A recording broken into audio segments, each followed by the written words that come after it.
Paano pagpabo?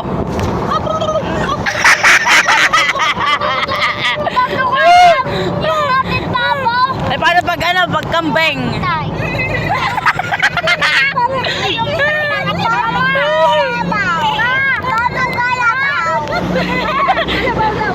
Kalabaw daw, kalabaw. Ha? Ay, pagtoko.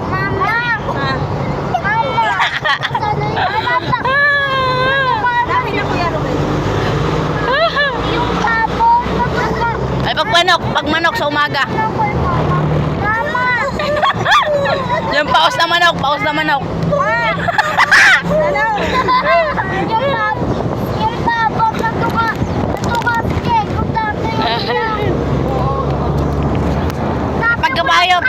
Pag maninipa kabayo. Pag maninipa yung kabayo.